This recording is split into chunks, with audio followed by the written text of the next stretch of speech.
It's a story no one recorded. The mountains breathed cold. Silence hung over the valley, thick as the hair of a dead buffalo. The sun only touched the snowy peaks with the edge of its ray, as if afraid to disturb their ancient peace. The wind whistled among the rocks, picking its way along paths where no man had gone before. He knew these places better than any tribe, better than any animal. This was his home, and in that home, outsiders did not survive. The West was different then, not the way it is shown in yellowed photographs or in cliched novels. It was a West where death was not a tragedy, it was the rule. Everything around it, from dried-up trees to birds of prey, lived by the laws of survival. No mercy, no meaning, no hope, only struggle, only cold.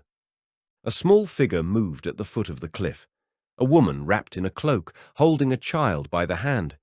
They did not speak. Their breathing was barely audible, and their footsteps were too light to leave a mark on the stone slope.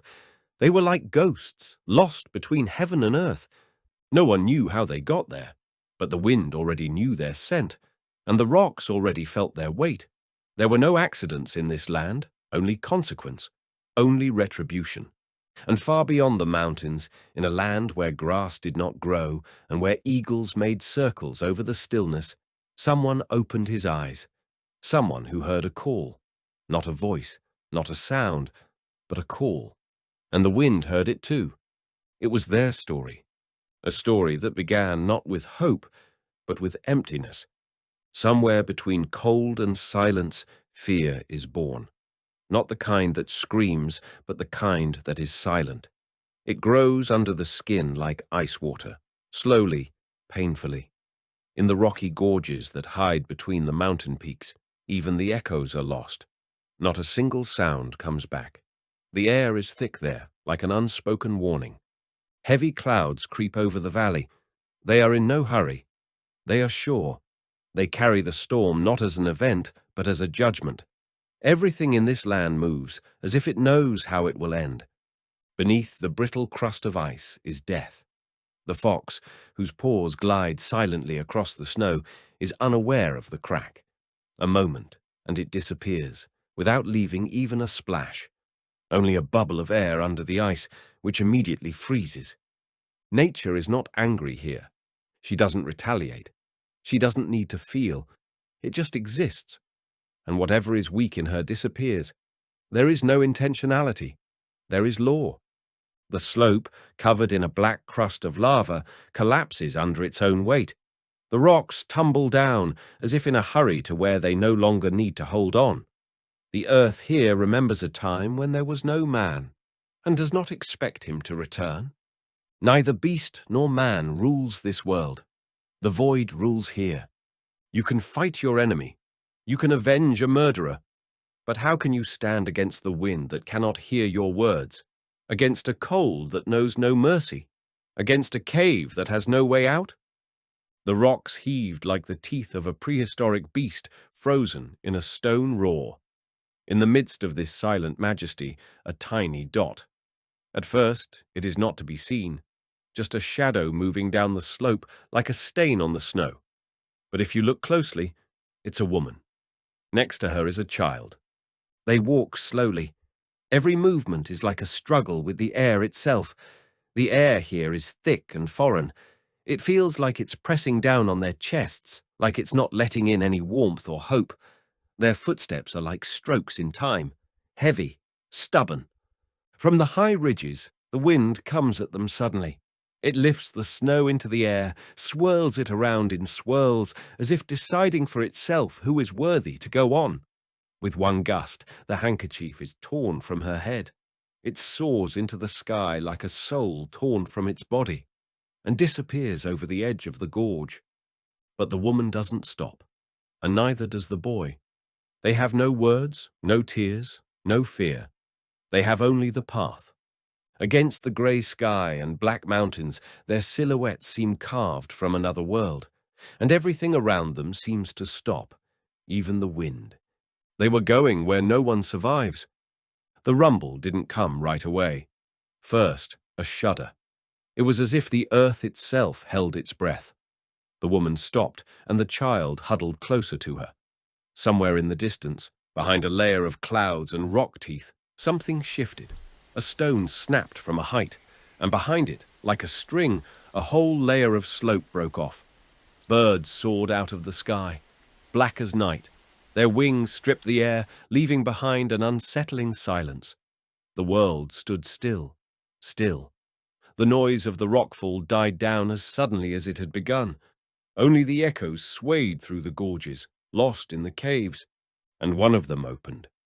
In a crevice where there had been only a shadow, there was now an inky black mouth. It did not call, it didn't beckon, it just was, like an open eye, like a warning.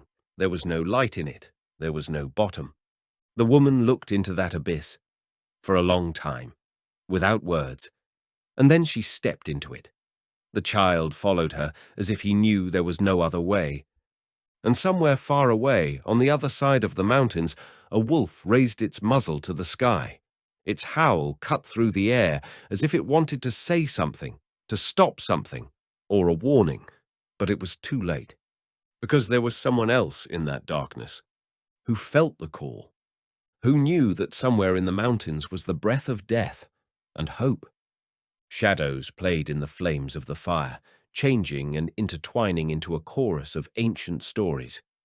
The man's profile loomed against the fire, sharp and calm at the same time. His gaze was fixed on the distance, as if he were catching invisible threads that others could neither hear nor see. He lifted his head, a movement light but full of meaning.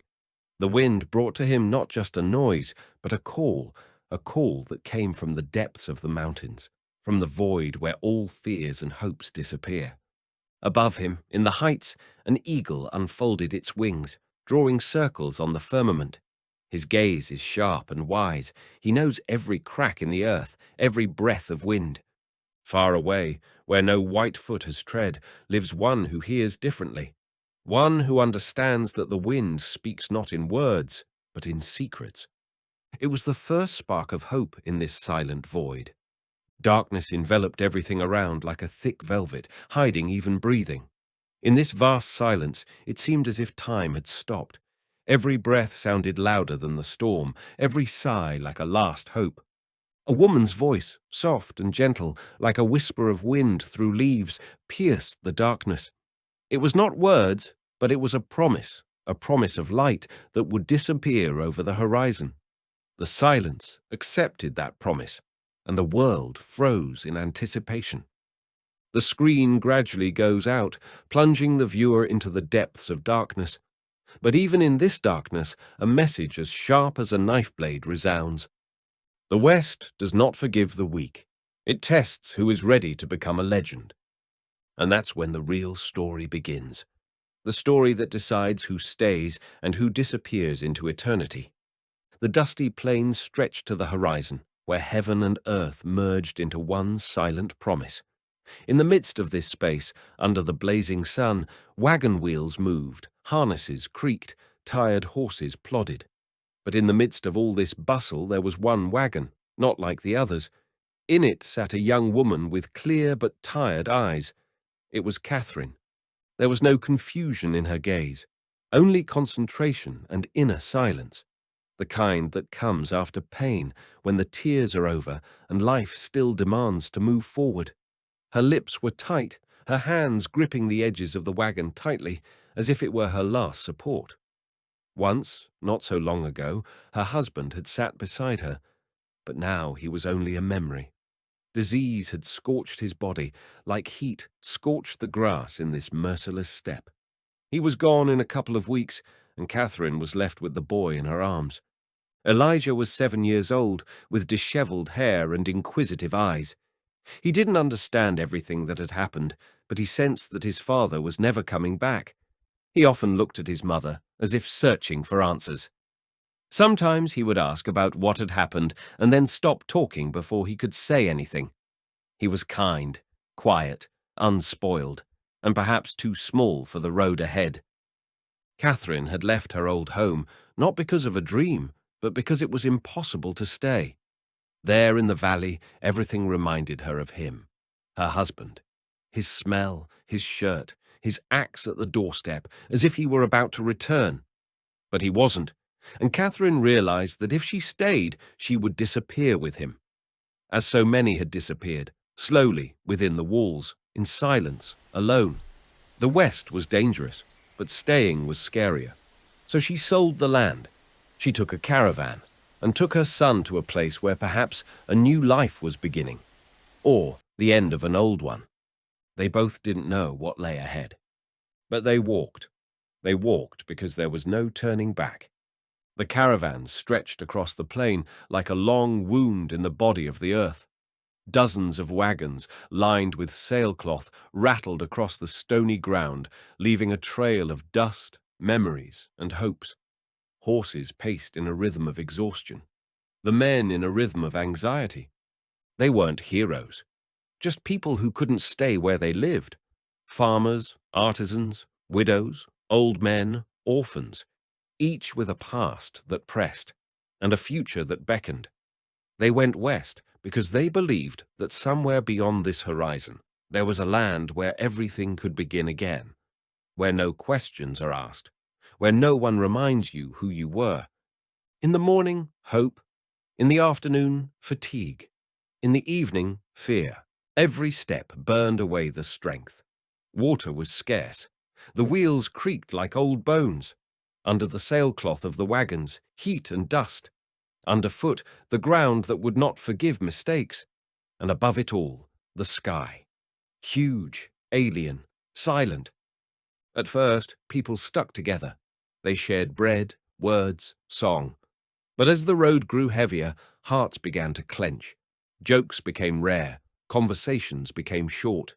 Suspicion awoke quickly as soon as someone began to stare too long or whisper aside. The caravan was a common body, but with dozens of different souls. Sometimes arguments broke out over who would be the first to take the spring, over whose horse had gone astray, over words spoken at night that seemed like an insult. No one took out their weapons, but their hands already remembered where the butts lay. Some caravans broke under the weight of the journey, but this one had held on so far. The fabric hadn't torn yet, just pulled tighter. And on the edge, Catherine and Elijah. She didn't argue, didn't approach.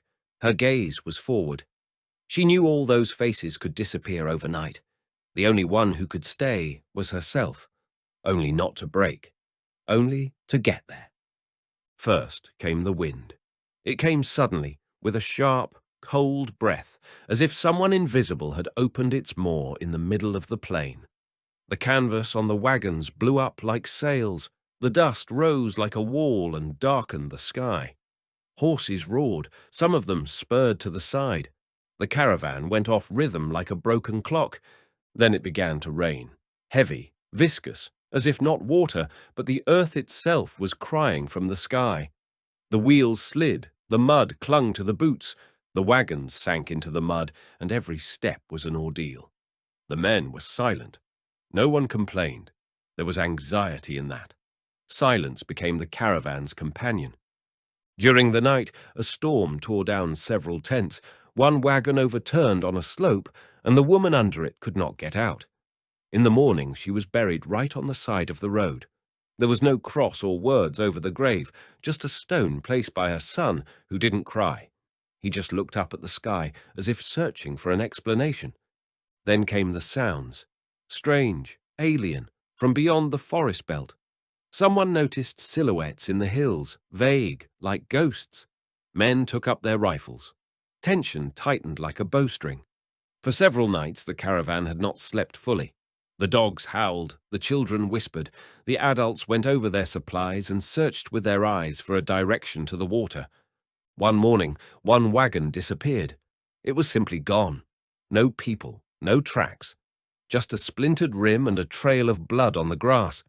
No one said anything out loud, but everyone realized. It wasn't just a road anymore. This is the West that has begun to breathe. The one who was confident yesterday was walking today with his head down. Those who had laughed now made no eye contact. Something more than fear had settled in the caravan. It was a premonition. Heavy, sticky, like clay on boots. Catherine felt it before anyone else. Something was coming. Not a storm, not a beast. It was a choice, and it was coming. It happened fast, the way that only happens in the wilderness, when you don't have time to realize you're already lost. First there was a rumble, distant, like thunder, but not from the sky, from beneath the ground. The ground shook. The slope the caravan was crawling up cracked. One of the wagons went down, bringing with it panic, screams, dust. Horses roared, people floundered, some calling out names, some praying, some just running. Catherine held Elijah's hand, pulling him close, trying not to let go for a moment. But in the chaos, in that swirl of screaming and dust and metal, something hit her shoulder. She stumbled back, her wagon tilted, her horse jerked to the side. For a second, she let go of her son. 1 second, and that was enough. When the dust settled and the screams died down, Catherine could see no one. The hills in front of her. Behind her, emptiness. The caravan was gone, as if it had never been. Not a trace, not a sound, not a movement. She called out. For a long time. It was hoarse, but the wind drowned out her voice. Elijah stood beside her, snuggled against her leg. He said nothing, just looked at her. His eyes mirrored her fear. Catherine realized they were alone. Not for an hour, not for a day, for real. She checked her things. Some provisions remained, a blanket, a flask, a knife, a bundle of dried herbs. That would be enough for a day, maybe 2. If we saved money. All around, forest and hills, no road, just the smell of damp and sounds she couldn't identify. None of them were benign. Panic rose in her chest like cold water, but Catherine didn't let it flood her. She put her arms around the boy, shielded him from the wind with her body, and turned to where she thought the caravan might pass. But the path had already dissolved. There was no compass, no maps, no guarantees, only silence. And this child was her meaning, her fear and her strength. Catherine wasn't looking for the van anymore. She was looking for survival. Somewhere far from where the woman and child were alone with the wild land, a fire burned. The flames crackled in the silence, coloring the rocks with shades of copper and blood. Smoke rose above the fire in a thin spiral, as if the air itself was trying to say something ancient. Against the glowing embers sat a man. His face was hidden by shadows, but his outline was clear. His shoulders were straight. His movements were unhurried, precise, like someone who lives to the rhythm of the earth, not a clock. Suddenly he lifted his head. The wind had changed. It brought with it not a sound, a sensation, some disturbing shift. It was as if the very heart of the world itself had shuddered. The man froze, listening not with his ears, but with something deeper. His face didn't change, but there was a wariness in his eyes. It was a look that read, someone had crossed a line somewhere. Someone was in a place where they shouldn't have been alone. In the sky, high above the rocks, an eagle described a circle. Its wings cut through the air like a warning, or a sign. The man looked in the direction the mountains were going. He didn't say anything. He just knew. Someone was calling, and the wind brought that call. Darkness. Not nocturnal darkness, primal darkness. The kind where shapes disappear, boundaries are lost, time dissolves. Only the sound of breathing, uneven, frequent, like a cornered beast. It's not peace. It's not sleep. It's the anticipation of what might happen in the next second. Somewhere, a quiet rustle of fabric. Dry, almost imperceptible, like the touch of a hand trying to warm you. Somewhere, a woman's voice. Quiet, almost transparent. Not like words, but like a prayer. Not to heaven, but to herself. To the child. To the void. The wind outside walks between the rocks, singing its wordless ballads about those who came here too late, or too soon. Somewhere in the gloom, the ground rustled. Somewhere close by, a beast howled, or someone who no longer needs a name. The screen goes out. The last flash of fading light fades away like the last hope. And then there is a voice, deep, heavy as a step across a snowy plain. But the West does not forgive the weak. It tests who is ready to become a legend. They walked on, almost out of sight. The snow whipped into their faces in sharp flakes, the wind wheezing in their ears like a beast that had lost its way. Every step was a struggle. The mud and icy mush underfoot slid treacherously, and even the air felt heavy, as if the mountain itself was trying to hold them back, to keep them from going any farther. The sky overhead cracked with thunder. Somewhere very close by, it rumbled, dryly, deafeningly, as if some invisible hand had dropped a stone into a giant, empty bowl. The echo swung between the rocks, came back and disappeared again. Birds soared into the sky like a surge of fear. Strangers' shadows remained behind. Someone was there, or something. Wolves, humans, both equally dangerous. Step by step, she carried her son, now in her arms, now supporting him by the shoulders as he walked, falling asleep as he went. And then she saw it, the cave. An entrance in the rock, like a cut in the stone, blackening in the middle of a grey day. An inexplicable feeling told her, that way, not back, not to the right or the left, just that way, in. A gust of wind howled with renewed vigour, and as if responding to that voice, something else roared in the mountains, hoarse, low, hungry. Somewhere in the distance, maybe a beast, maybe just an echo, but it was no longer possible to go further along the open ridge. The cave seemed alive, like a mouth, like a heart, like a shelter, or a grave.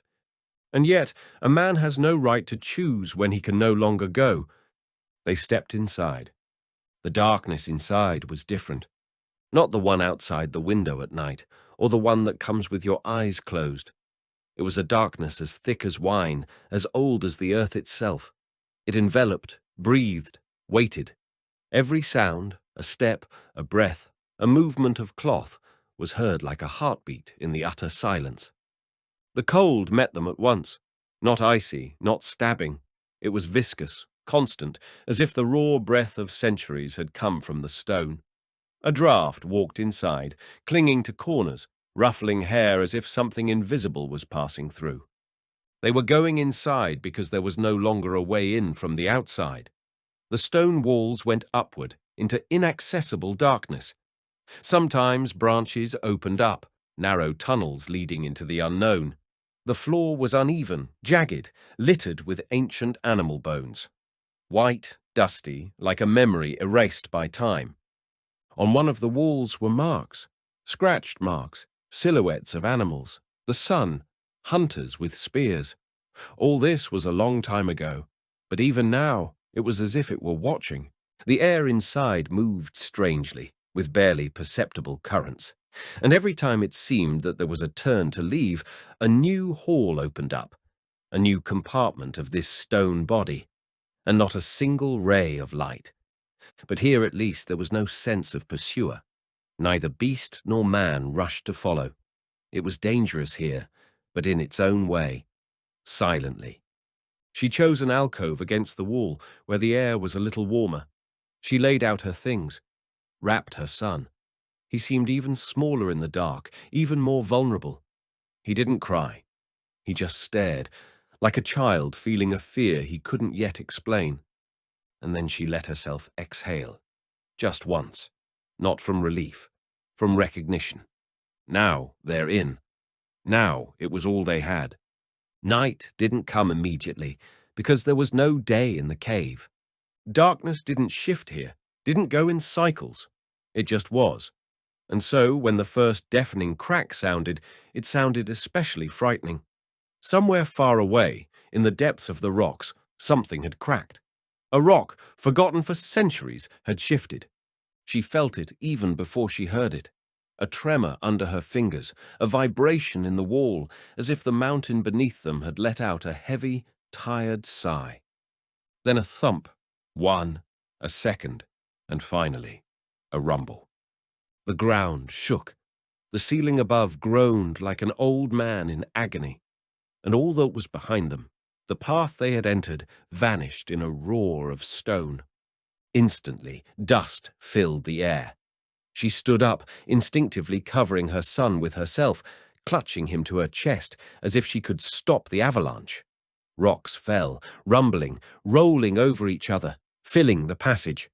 When all was quiet, there was a silence more terrible than any noise. She approached the rubble. Rocks, dust, debris. Not a single crevice. Not a single gap. No sound from outside. No light. Only stone. Cold, indifferent, final. Fingers touched the boulders, tried to move them, in vain. A dense, heavy, deafening barrier. It was as if the mountain itself had sealed the mouth of its secret. Panic came close, almost touched her, but she pushed it away. Now there was no way out. Now only the depths remained. The darkness had become their home. Hours passed, or days, or forever. There was no time in the cave. There was no dawn, no sunset. Just the rhythm of breathing, the beating of a heart, footsteps in silence. Catherine created order in the midst of chaos. She folded clothes in bed for her son, pressed them against his body to keep him warm. He was shivering, not only from the cold, but also from incomprehension. A child's psyche doesn't yet know what hopelessness is, and that was the only thing that saved him. She told stories about people walking through the forest, about the light that lives in the birds, about the fire that awaits them around the next corner, about the Far East, where the grass is softer and the wind sings instead of moaning, about a house that smells like bread again, not damp. She didn't know if he was hearing all this, or if he was just listening to her voice like music, like a beacon in an ocean of fear. But she went on. Because it was impossible to be silent in this darkness, the silence ate away at the mind. The cold was creeping closer. The walls smelled damp, the floor damp, as old as the cave itself. Water dripped somewhere deep, monotonously, as if counting down the rest of their time. Sometimes she heard rustles, not from the wind. There was none here. Something down below, or above. Something that was also part of this cave. Ancient, invisible, silent. She didn't ask what it was. She just held her son tighter. There was no food. The last breadcrumbs were gone before the rockfall. All that was left was water, and even that collected in drops from the walls, rolling into her palm like a blessing. She shared everything with him, without a trace. Mother was becoming a beast that did not eat, sleep, or think, only guarded. Her body ached, her eyelids drooped, but she never let herself lie down first, always after him, always next to him. And when he fell asleep with his forehead against her neck, she stared into the blackness in which her own fear seemed to flicker. But she didn't look away. In this stillness, in this pressing darkness, she was all the boy had left. Catherine was his support and fortress, his warmth and light when there was cold and darkness all around. She wrapped her son in layers of clothing like a shell, a shield against the wind that peeked in here, through the crevices in the stone, merciless and icy. She herself was emaciated, the skin on her arms tight and cracked, her eyes dim, but her voice was still alive. Her whispering gave birth to tales like magic. Stories of animals, of strength and wisdom, of heroes who never gave up, even when everything was against them. They were stories she herself had once heard from her mother, from her grandfathers, by the fireplace, in warm homes, now transported to the depths of darkness where only the two of them could hear them. Each word was like a spark, warming the cold walls, filling them with a light that did not burn, but lived inside. A mother's love here was more than a feeling. It was a strength that turned fear into determination, hopelessness into hope. She was sacrificing herself, her body and mind, to keep her son alive, to keep the fire of life burning, while everything around her seemed lost in an endless void. No gun, no food, no hope of help, just her and her love, like an ancient legend woven of pain and strength that forged heroes in the desert and mountains. And somewhere in the depths of the silence, a faint call was heard, a call that promised salvation. But while they were prisoners of the mountains, only she could be a light to her son. There was more going on inside her than a struggle for survival. Catherine was changing. No longer just a young woman whose peace and hope had been stolen from her. Now a hunter, a protector, a warrior without weapons, with only one unwavering intention: to keep her child alive. Steel appeared in her gaze, cold and determined. She studied the cave, its smells, its sounds, catching every rustle. She learned to listen to the silence and understand its meaning. Her body no longer ached because every movement was dictated by necessity, not fear. Elijah had become a light to her, a fire that wouldn't let go out even in the deepest darkness. His curiosity and trust were what gave her strength. His eyes reflected a hope she couldn't and wouldn't betray. And in the shadows hidden from their eyes, someone was watching, someone whose voice she heard back in the wind, someone who understood the mountains and their cruel laws, someone whose presence grew closer and closer. The unknown guardian of this wild land was preparing to intervene, but to do so, he had to understand their fears, their pain, and their strength. Thus began a new chapter, a chapter where the destinies of the mountains, the mother, the child, and the warrior met. In the mountains, where the sky meets the earth, lived a young warrior named Tahe. His face bore the marks of wounds and the weariness of long wanderings, and his gaze hid a deep longing, the longing of a man banished from his tribe. He was more than a warrior. He was an outcast, left on the margins of society, where every step he took seemed to be an attempt to regain what he had lost. Tahe was tall and slender, with skin the color of burnt ochre and eyes that reflected the storm. His hands knew both pain and labor, but also tenderness, rare for those accustomed to the harshness of the wild land. His heart was torn between duty and the desire to atone for past mistakes, to prove himself worthy to be called Comanche. In the tribe, he was considered inferior, someone who had broken the laws, someone who did not fit into the circle of tradition.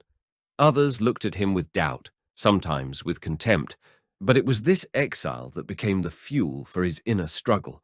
Tahe walked the narrow line between despair and hope, and every step he took was a step toward a search for himself, toward the redemption he hoped to find beyond the familiar paths. His fate was tightly bound to the land and the spirits that lived in it. But as long as he remained an outcast, his path was lonely and dangerous, like all life in the Wild West. Night had fallen over the wilderness, and the flames of the fire crackled, casting dancing shadows across Tahe's face. His body, weary from the long journey, finally found peace, and he sank into a dream world, a world where the boundaries between the present and the other disappeared. In this dream an eagle appeared, a majestic bird soaring high above the mountain peaks. Its wings, spread wide, seemed to touch the wind, free and boundless. The eagle didn't just fly. It rang in Tahe's heart, calling to follow him to where the earth holds ancient secrets, to mysterious caves shrouded in darkness and mysticism. In Comanche culture, dreams were not mere reveries. They were signs, messages from spirits, instructions on how to behave in the world of the living. The vision of the eagle, the spirit of freedom and power, was a sign that Tahe must change his path, go into the mountains to find more than just salvation. He awoke with a sense of heaviness and an inner fire at the same time. It was the call of the land, the call of the ancestors, the call of destiny that could not be ignored. Tahe knew it would be a difficult journey, but he had no other way.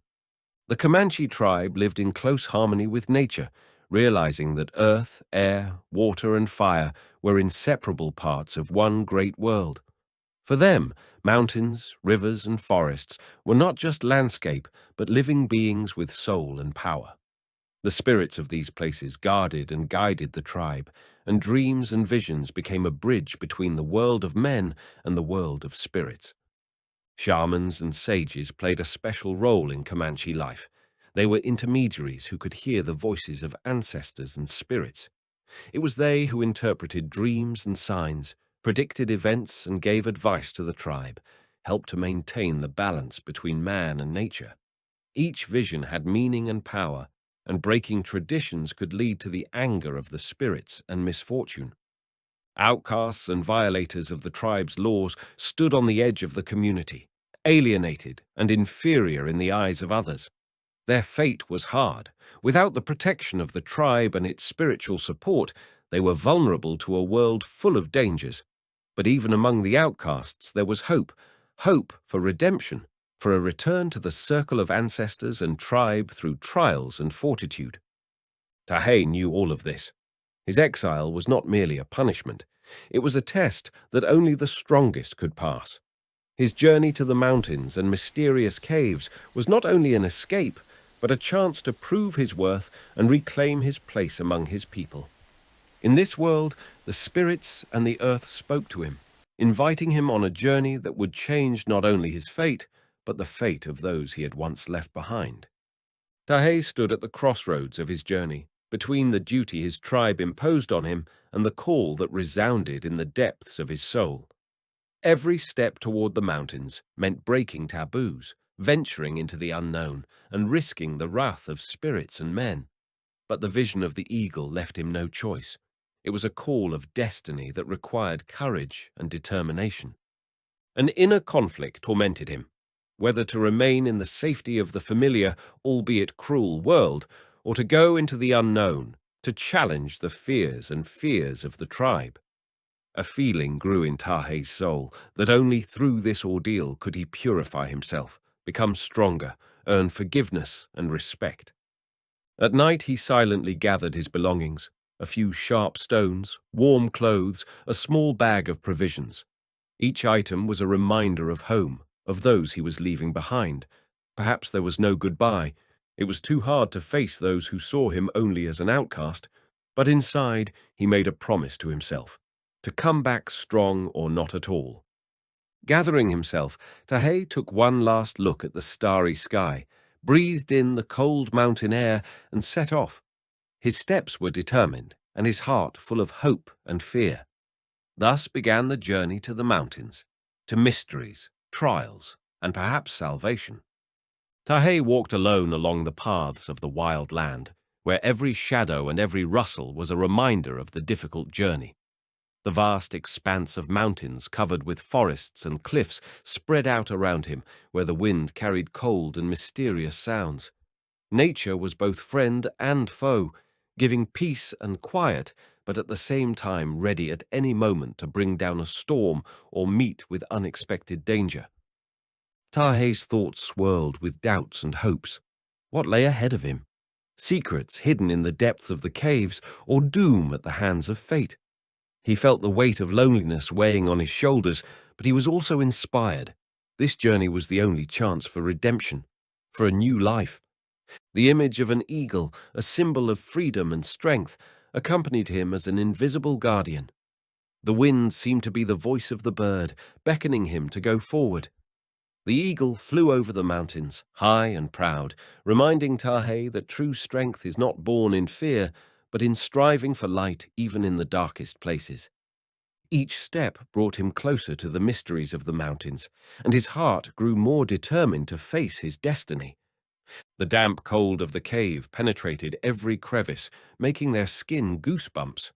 The dark corridors stretched out before them like bottomless crevices, swallowing light and hope. The stone walls, covered with moss and traces of ancient times, seemed alive, whispering ancient secrets, but offering little comfort. In these depths, time seemed to lose its meaning. Days and nights blended into endless darkness, and the air became thick with dampness and mustiness. Every step echoed, reinforcing the feeling of loneliness and hopelessness. The heaviness of the enclosed space squeezed her chest, and her breathing became shallow, as if the cave itself was trying to suffocate them. Gradually, a feeling of claustrophobia grew inside Catherine, the fear of being forever trapped in these stone depths, separated from the world and life. But despite the fear, the darkness and the cold, she held her son close, like a light in this darkness, and did not let despair break her. Every breath became a struggle, every movement a small victory over the abyss that surrounded them.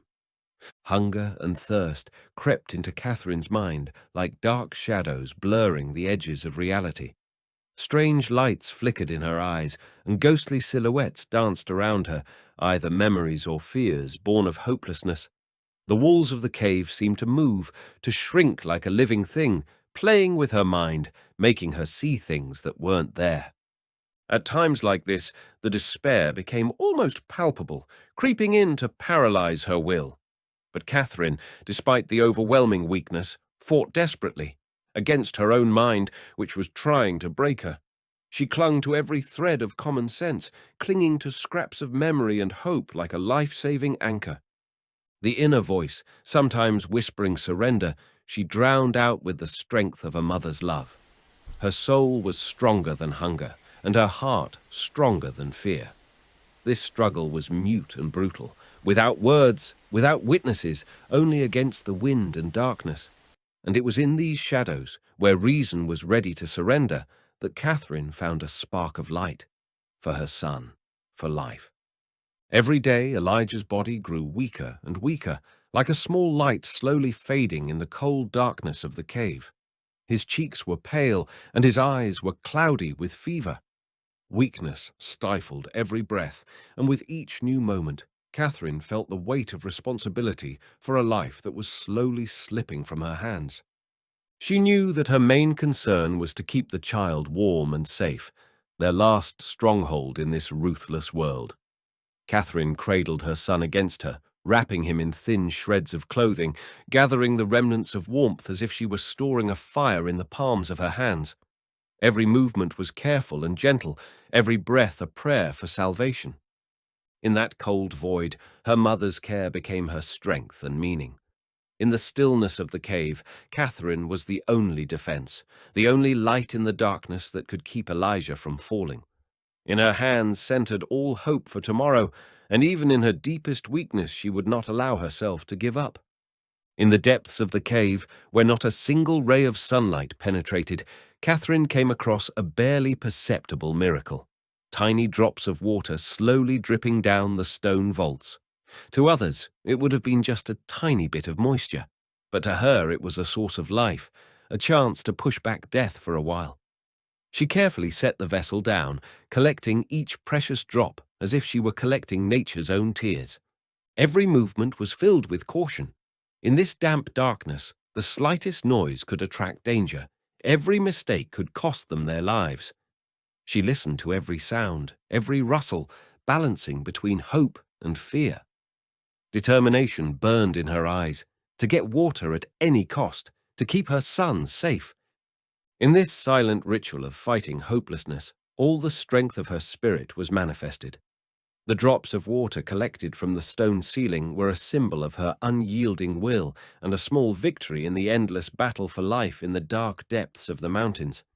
In one of the shaded corners of the cave, among the scattered rocks and dust of time, Catherine noticed something unusual, an old patina-covered weapon or tool left here by those who had lived in these mountains long before her.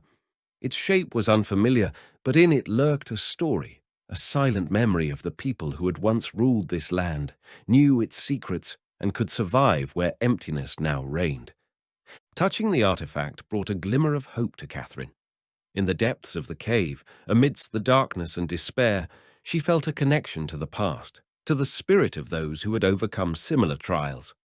This object, lost to time, was a sign to her that she was not alone in this struggle, that here, in this abandoned place, there were traces of life, strength, and courage.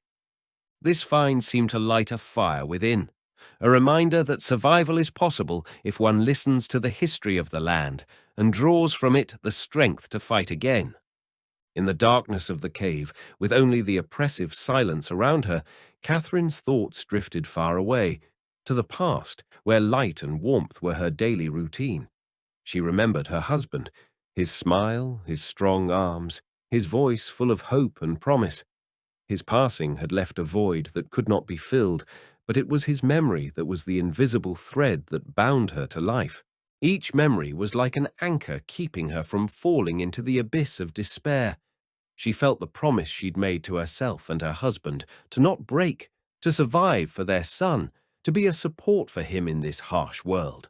That motivation burned brighter inside her than any fear, turning weakness into strength and loneliness into determination.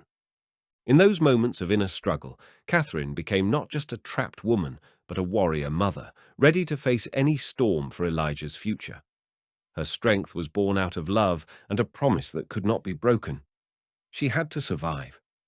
In the depths of the dark cave, surrounded by cold and gloom, Catherine felt a new fire ignite within her, an unquenchable spark of will and hope. Memories and discoveries of the past, fear and love were intertwined into a single force that now controlled her every movement and thought. She realized that there was no turning back and that the fight was just beginning. But for Elijah's sake, for the life that could still be, she found the determination not to give up, not to lose faith, and to keep going, no matter what. In that moment, Catherine became not just a victim of circumstance, but a warrior of destiny, ready to fight a silent war against the darkness to give her son a chance at a brighter future. Tahay moved silently, almost blending in with the stony ground and thorny shrubs that lined the paths, barely visible against the harsh mountains. The wind rushed through the crevices and whispered the ancient songs of the land, filling the air with cold and anticipation. Dry branches crackled underfoot, mingling with the rustle of leaves, and every movement echoed among the rocks. Nature seemed alive and attentive here, as if the earth itself were watching the traveler's every move. Tahay paid attention to the smallest details: barefoot footprints in the damp earth, deep scratches in the bark of the trees, indicating those who had recently passed, perhaps those who had tried to flee or find shelter. The footprints were fresh, speaking of anxiety and pain. The air was saturated with the pungent smell of pine needles and damp earth, mixed with the distant scent of campfire smoke, a sign of life hidden somewhere beyond the horizon. Tahay sensed that his path was leading to something important, that hidden in this solitude was a destiny he must meet. Something elusive hung in the air, a tension that was impossible to ignore. Tahay felt it with all his being. It was as if the earth itself whispered of trouble hidden among the stone giants and shadows. The wind, changing its current, carried to him a faint but insistent call for help. His heart clenched with alarm. An inner voice, nurtured in the depths of tribal tradition and connected to the spirits of his ancestors, told him that somewhere nearby was a man in mortal danger. But Tahay knew another truth. He was an outcast, a stranger among his own people and the whites, persecuted and unaccustomed. The struggle between duty and instinct was tearing him apart. To help was to risk everything, to open himself to his enemies, to go against the will of the tribe and his own safety. To leave was to turn his back on what called to his heart and soul. A shadow of doubt lingered in his path, but the call of the land was stronger than fear. Suddenly, the silence of the mountain trail was broken by the metallic clinking of weapons and muffled voices. From behind rocky ledges and dense thickets appeared figures, U.S. soldiers whose gaze was instantly fixed on the lone warrior. Their postures were wary, their hands gripping their rifles tightly, ready to fire at any second. Their gazes radiated suspicion and distrust. To them, Tahay was not just an outsider, but a potential threat, a scout for a hostile tribe or a hidden enemy. Their orders sounded harsh and peremptory, like knives slicing through mountain air. Every moment could be their last, and tension hung like a storm cloud over their heads. Tahay felt the chill of fear, but also the explosion of adrenaline. It was a moment when survival instincts had to take over. His gaze flickered, and in that moment his fate depended on the moment: to dodge a bullet, to disappear into the abyss of the rocks, or to face his enemies head-on. A sharp movement and the soldier's arms were bound, but he wasn't going to give up so easily. A burst of energy surged inside him, making every muscle tense to the limit. He broke free of the grip like a wild animal, tearing toward the narrow paths where only he could find cover. The chase was instantaneous, the rumble of footsteps and the heavy breathing of the pursuers merging with the sound of the wind and the creaking of rocks underfoot. Tahei darted between stone blocks, slid down steep slopes, deftly jumped over fallen trees, and hid behind thickets, using every detail of the landscape as his weapon. His endurance and knowledge of the terrain were his only shield and sword. In his chest beat the heart of a fighter who is not just running. He is fighting for freedom, for the right to live and find his way in this cruel world. Every second counted, every mistake could be fatal, but he knew how to survive where others were lost forever. Finally, hidden in the deep shadows of the stone blocks, Tahei sank to his knees, breathing heavily, feeling his pulse gradually return to normal. There was a deafening silence. The echoes of the chase had died down, and only the wind rustled quietly between the rocks. Images flashed through his mind, those in distress whose fate was now intertwined with his own. The call he had heard in his dream was no longer just a vision, but an urgent mission, impossible to ignore. Tahei stood up, his eyes burning with determination. The path to the caves and what waited there was dangerous, but there was no choice. His heart drove him forward to where the real fight for life and hope would begin. In the cave, the darkness had become dense, like a viscous gloom that no ray of light could penetrate. The cold penetrated to the bones, stiffening every movement, every breath. In this stillness, where even the echoes seemed forgotten, Catherine felt the weight of loneliness growing. Time ceased to matter. Days and nights merged into one endless stream of darkness and cold. Sleep was slipping away from her, leaving room for the worries that began to rumble in her head like wild beasts in ambush. The shadows on the cave walls turned into indistinct images. Then it seemed as if someone was standing nearby, watching. Then the shimmering reflected, as if alive. Inside, Catherine struggled with herself, with the frightening voices that whispered in the void, making her doubt her sanity. Every breath came with difficulty. Every step required tremendous effort. The mind gradually surrendered. The thin line between reality and hallucination blurred. But somewhere deep inside, in the midst of this darkness, a barely perceptible spark was pulsing, a desire to survive for the sake of my son. In the darkness of the cave, where night and day merged into one indistinguishable time, little Elijah had a dream, an image that seemed to him both frightening and alluring.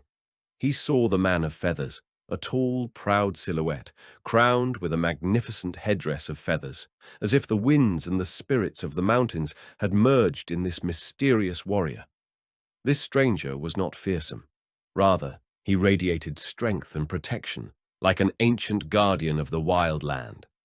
For Elijah, the dream was a beacon of light in the dark hours of oblivion, a glimmer of hope that was hard to hold on to in such harsh conditions. In this image, he felt a connection to the spirits of the lands where they were held captive, the lands of the Comanche and other indigenous peoples who believed in the power of visions and signs sent from above. This mystical sign reminded Catherine that their fate was woven into the larger fabric of history and nature, where the spirits of the mountains and winds wove their patterns. The power of these spirits kept them from giving up, but instead inspired an inner determination to keep going, even if the path seemed to be endless darkness. Tahei walked along the stony paths, his body tired, but his spirit alert. He could feel the invisible force that walked beside him. The wind playing in the crowns of the trees seemed like the whispers of ancient spirits, conveying an important message to him. Every movement of a beast, every flight of an eagle high up in the sky were perceived by him as signs and reminders that he was not alone on this path. In Comanche beliefs, nature is a living world filled with ancestral spirits and the power of the elements. The feathers of the eagle he saw in his dream were a symbol of freedom, strength, and divine guidance. These symbols accompanied Tahei, strengthening his will and giving him the strength to move forward despite the dangers and loneliness. He realized that it was the spirits of the mountains that were leading him to the caves, the place where destinies intertwine, where the past meets the future, and where his path to redemption is decided. In the deep darkness of the cave, Catherine could barely distinguish the outlines of the surroundings. Reality and dreams intertwined like a thick fog. Hunger and cold exhausted her body, and her mind trembled on the edge of the abyss. But at that very moment, when despair seemed inevitable, a quiet flame of inner strength flared in her. Her thoughts drifted to strange visions, a soft light, a caressing wind, as if someone unseen were reaching out to her. Whispers, barely audible, penetrated her consciousness, giving her a hope she hadn't felt in a long time. It felt like a protective shadow, invisible but palpable, like the power of ancient spirits guarding her and her son from destruction. The mixture of reality and mysticism became a support for Catherine. She realized that she was not alone in this darkness, that someone was keeping them safe. This knowledge strengthened her will and gave her the strength to fight on, for Elijah's sake, for life. In the cavernous darkness, Elijah, as if swept up by the light of his vision, finds new strength. His small body continues to walk after his mother, whose spirit seems to have grown stronger under the weight of the ordeal. The earth itself seems to breathe with them, holding an unknown hope. Meanwhile, Tahay, guided by the elusive voices of the spirits and the mysterious eagle, approaches the mountains. His steps are sure, despite the fatigue and dangers of the journey. Each movement brings him closer to the place where the fates of stranger and exile will intertwine. Tension rises, as if there is a premonition of change in the air. Salvation no longer seems like a dream. It is near, but still hidden behind rocks and shadows. There is struggle and hope ahead, and in the heart of the heroes is the willingness to become a legend. Tahay cautiously made his way between the sharp rocks, his every move calibrated with the precision of a hunter who knows the value of a mistake.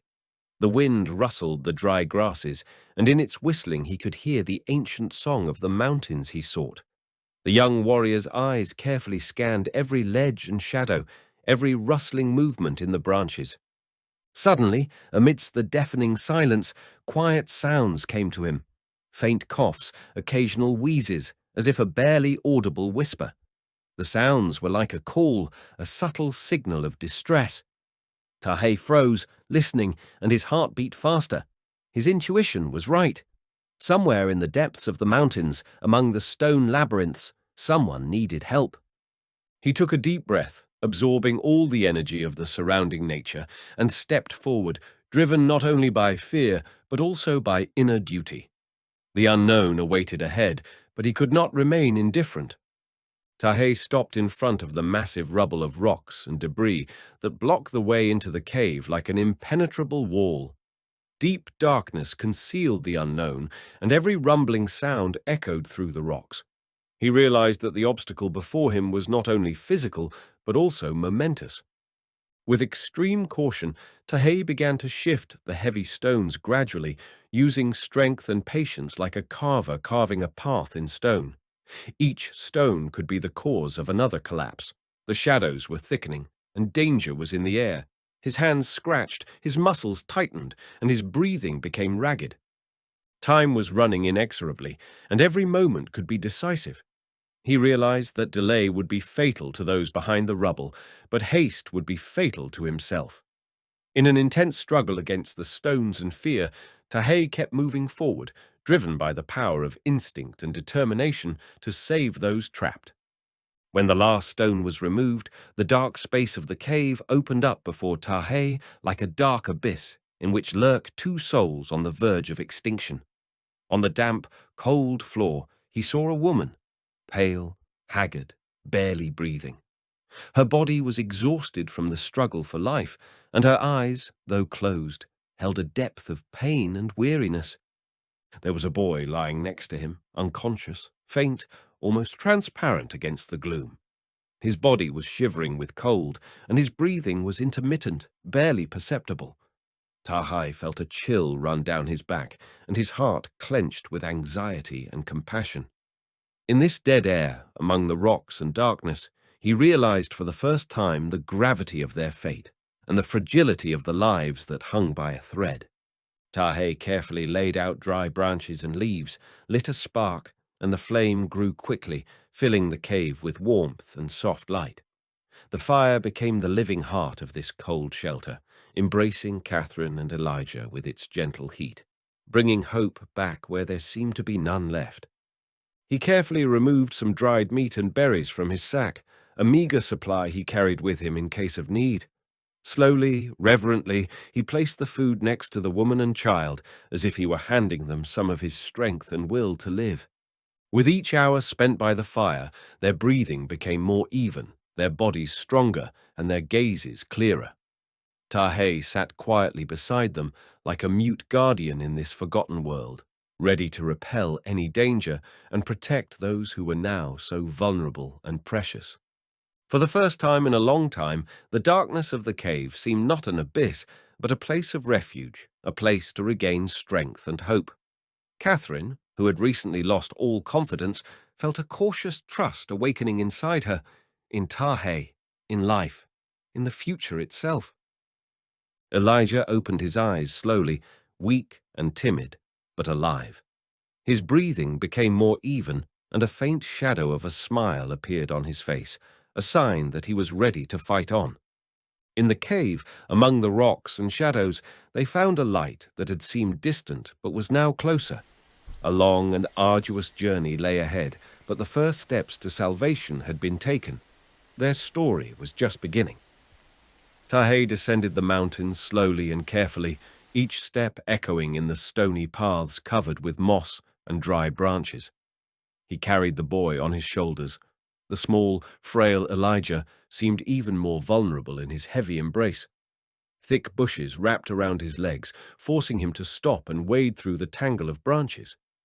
Tahe could feel the fatigue weighing on his body with every passing minute, but in the back of his mind burned an unyielding determination to bring the boy to safety. Catherine walked beside him, her every look full of concern and maternal care. She was supporting her weak son, making sure that he did not stumble or fall, and she herself tried to keep up in spite of her exhaustion. In the silence of the wilderness, among the rocks and branches, their footsteps became a symbol of endurance and hope, hope that salvation lay ahead. A military patrol crossed the road in one of the open areas, lit by the sparse sun. The uniformed soldiers were scrutinizing the area, their faces focused and wary. Suddenly, the patrol's attention was drawn to Tahe, a young Indian warrior walking with a boy in his arms and a woman by his side. Instantly, tension rose. Weapons were drawn from their sheaths, rifles pointed in Tahe's direction. The soldiers eyed the stranger suspiciously, suspecting him to be a possible scout or enemy.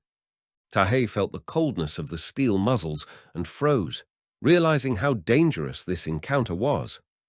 There was a thick silence in the air. Every moment could be decisive. In that moment, the thin line between life and death, trust and suspicion, hovered. Catherine didn't hesitate for a second. She stepped forward, as if shielding Tahe with her body, holding her son's hand tightly. Her eyes burned with unwavering determination. Here and now she was ready to defend the man who had saved their lives, despite her fear and fatigue. Without words, her actions spoke louder than any accusation. Slowly, she began to tell how this man had come into their lives at the most desperate moment, how he had freed them from the dark cave, shared warmth and food, offered hope where there seemed to be none. The soldiers listened, suspicious at first, but gradually respect and understanding emerged in their gazes. Moments of mutual trust were born on the edge between worlds, civilization and wilderness, alien and familiar. It was at that moment that the boundaries dissolved, giving way to humanity. The silence, which had seemed tense before, gradually softened. Instead of suspicion and threats, other notes played in the air, recognition and gratitude. The gazes of the soldiers were no longer cold and suspicious, but rather attentive and respectful. Without words, through slight nods and gestures, Catherine and Tahe exchanged invisible signs of recognition of strength and courage, of overcoming boundaries and fears. There was a realization between them that despite their different worlds and languages, their destinies were intertwined, and in that intertwining something greater was being born. The patrol, realizing the situation, took it upon themselves to help.